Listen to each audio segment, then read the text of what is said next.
সত্য যুগে হলো আমার মা ধরা দেবী, তারপরে হলো আমার মা যশোদা। কত বলবো মায়ের ভালোবাসারই কথা। চলে চলে আমার নবলক্ষ ধেনু নিয়ে সকলেই ঘরে ফিরে যায়, মা যে অপেক্ষা করে বসে আছে। এবার রাখালগণ বললে, কানাই রে তুই একেবারে মুরলী ধ্বনি কর, তোর মুরলী ধ্বনি শুনলে সকল নবলক্ষ ধেনু ছুটে আসবে, কারণ তুই বাঁশি না বাজালে নবলক্ষ ধেনু আর ফিরে আসবে না। তাই গোবিন্দ কি করলেন, বংশী ধ্বনি করলেন, নিতাই গৌর হরি বল।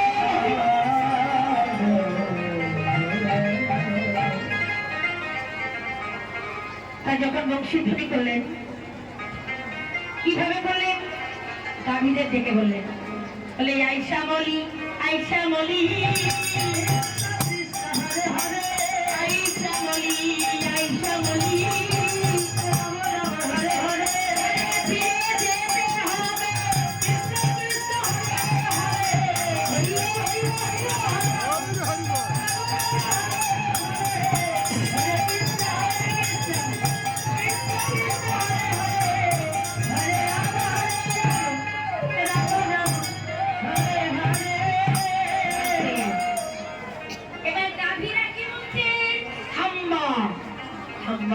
বলছে, তাই না?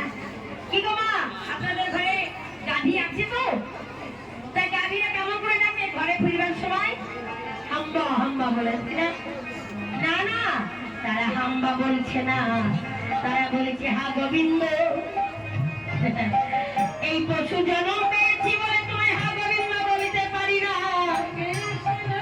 তাই যদি আমাদের এই দুগ্ধ বাটে বদলা লাগিয়ে দুগ্ধ সেবা করতে, তাহলে কি হতো,